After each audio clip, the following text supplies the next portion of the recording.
up, everybody, and welcome back to a brand new episode of Xalem 2020 Halloween Edition. And today, we're actually taking a step back from our normal costuming routine that we do every Halloween and taking a look at Nintendo Power. Now, if there's one thing that I love more than pretending I know how to read, it's reading about one of my favorite games of all time, Luigi's Mansion. Ah yes, Luigi's Mansion. Probably the most eccentric and utterly bizarre title that Nintendo has released in its 40-year history. Everybody has that game that's special to them in a way that nobody else can relate to, and that game for myself and many others has to be Luigi's Mansion. It was such an interesting title, putting Mario in the back seat and giving us the chance to play as Luigi, fit with fear, anxiety, and all. Luigi has always been in the shadows, being the player 2 character of Mario, so seeing his whimsical, zany elements flourish on the screen in this dark horror aesthetic, quickly Luigi's Mansion became a cult classic among fans, alongside helping Luigi become a fan favorite among Nintendo's all-star cast. However, this not only helped establish Luigi's Mansion as a spin-off for the mainline Mario series, but an actual canonical story in the Mario universe, with ghostly apparitions making its way into other titles as well. But what amazes me most is how Luigi's Mansion was not only able to become a timeless, replayable experience,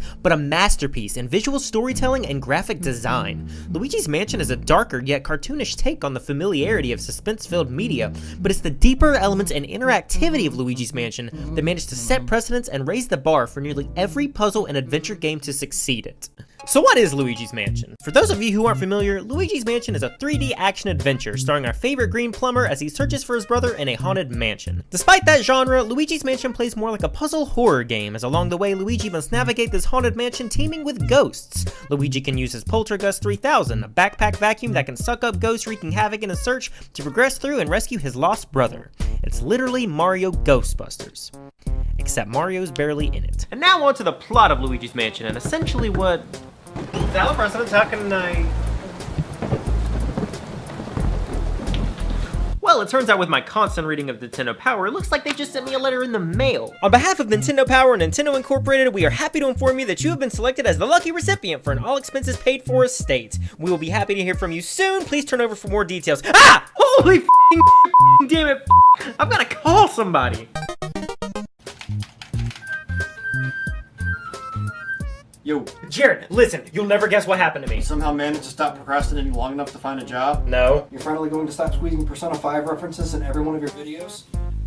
No. You filled out an old issue of Nintendo Power magazine and won a house that we're ultimately going to explore before something tragically goes wrong? No.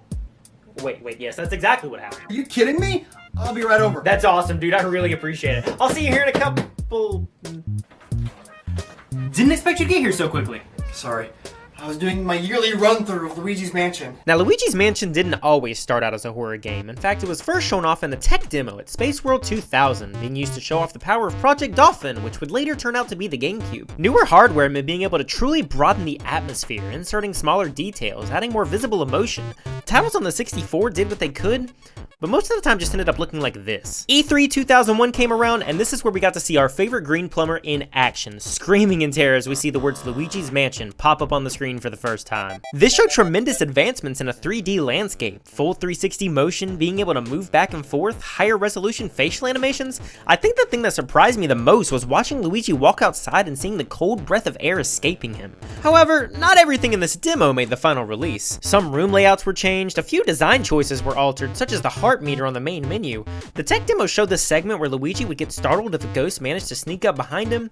This is aesthetically really neat, but I do think it was smarter to scrap this, seeing as this could get easily aggravating every time Luigi ends up getting stunned. The Gameboy horde didn't seem fully fleshed out yet, and the boo radar wasn't just responsive towards boos, no, this alerted you to any ghost that was around you. They also cut this! Heaven knows why. Luigi's Mansion released on September 14th, 2001 in Japan and November 18th in North America as a launch title for the GameCube, but not to the reception we know today. Reviewers complained that it was too short and didn't live up to the spectacle of Super Mario 64, but one step inside this mansion and you can understand exactly where the love of this game comes from. Xalem, I think we should go. I've really got to take a huge shit. Nonsense! This is an exhilarating experience! Ah! That's the spirit! What the hell's wrong with this damn thing? That's a bit concerning. Hey! Wait a second.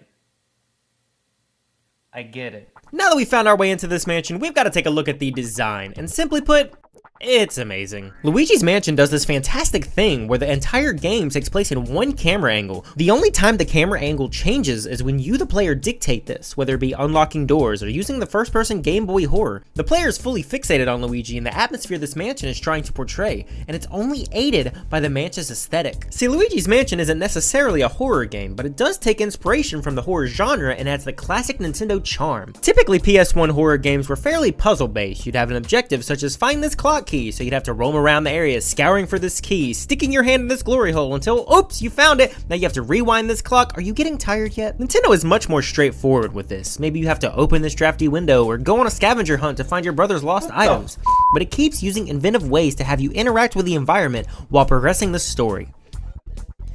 Which is fairly accurate because the story's pretty short. Reviewers weren't kidding, this game can truly be beaten very quickly. I do a yearly run through every year, and I've gotten to the point where it usually takes me just under 3 hours to beat the entirety of the game, 100% and all. But Luigi's Mansion uses its puzzling elements to design a game full of life that is apparent as soon as you're let loose into the main hall. Let's take a look at the first room, where you have a variety of ways to find out how to unlock the next door. Each object in this room is interactable, spilling dust or releasing money. Luigi can even suck up a tablecloth, but it's not until you light the candles that the ghosts start to appear, with spirits speaking to you and raising questions. Is this an actual mansion with lore and a backstory? Yeah, pretty much. Yes, Luigi's Mansion has a backstory and a reason behind all of the terrifying mishaps. We all know about the mother, father, and their mysterious children, but did you know that there's a picture of Spooky the Bulldog in the study where the father resides? I looked this up. You can't even find this on Luigi's Mansion Wiki. I know my shit.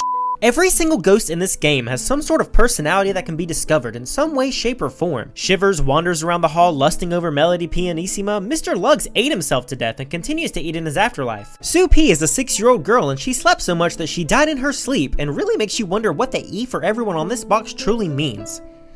Should I add in the joke about how the first boss is you sucking a baby? Every inch of this game is interactable. There are tons of options for you to figure out the backstory and method to capturing these portrait ghosts, which is basically a fancy word for mini-bosses that are the primary progression method of the game. Like when you first walk into Henry and Orville's room, there's no hint to where they are. But if you go in the parents' room, you'll find that Neville has books showing the twins are afraid of elements, and Lydia got scoffed at for moving their helicopter mobile. Almost every portrait ghost has the option of scaring their heart to get a clue on how to defeat them, and it's all thanks to the Game Boy horror, which in my eyes is the most underappreciated and rarely talked about item in the entire Mario series. Seriously, this thing is absolutely amazing. This allows you to look around in a 3D space and scan different items to get a different opinion on it, but Luigi comments on absolutely everything. Now this is primarily used to gain hints and motives to capture these ghosts, but if you use them on everyday household objects, Luigi will actually give his thoughts on what's at hand. Now that's what I call interior decorating. The Game Boy horror is an excellent addition to Luigi's Mansion, becoming a catalyst between the exploration and design of the player. It also helped me find my brother. I mean, look at him, he's all cute in there, stuck in his little painting. I really need to find a way out of here. But the Game Boy horror also acts as a map. I mean, look how neat this is, and how these graphics would never work on an actual Game Boy. This man right here is your Nintendo R&D.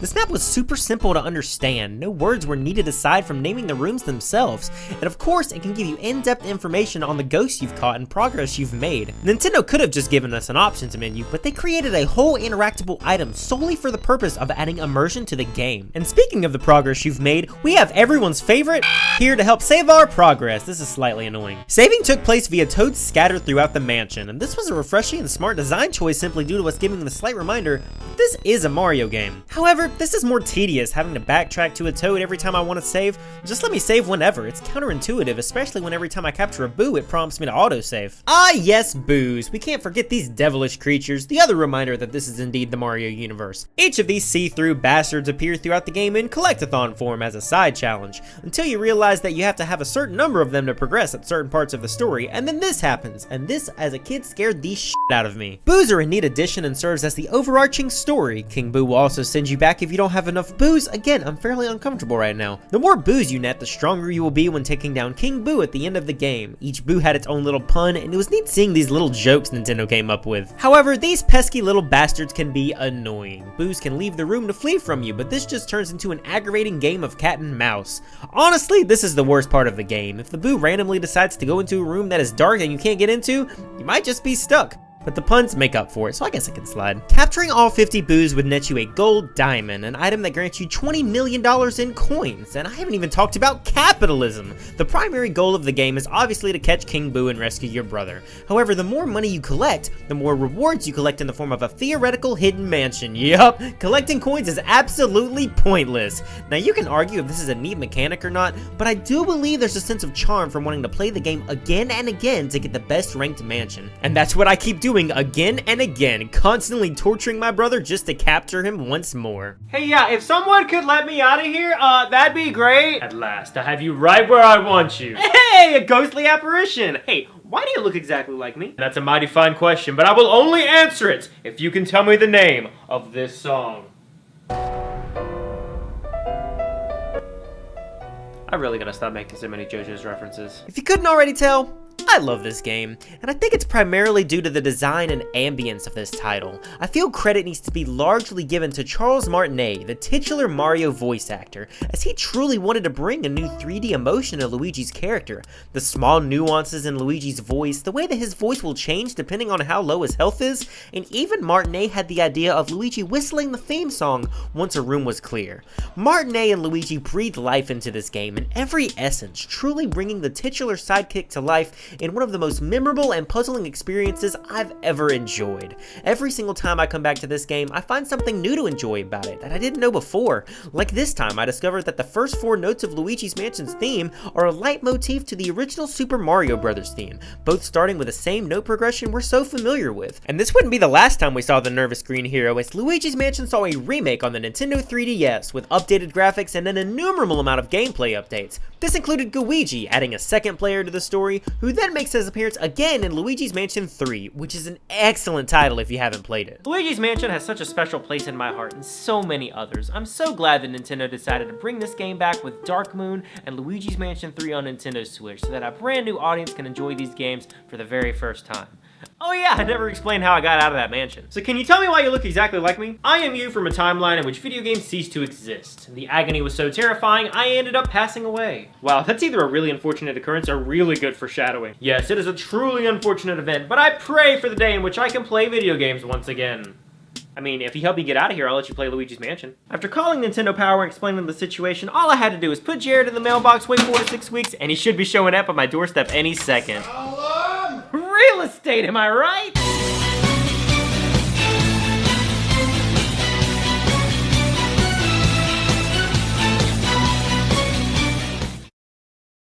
Jojo's close. Okay, let's... Oh, it's running so we get bluebirds! This way. Play through. Luigi's Mansion.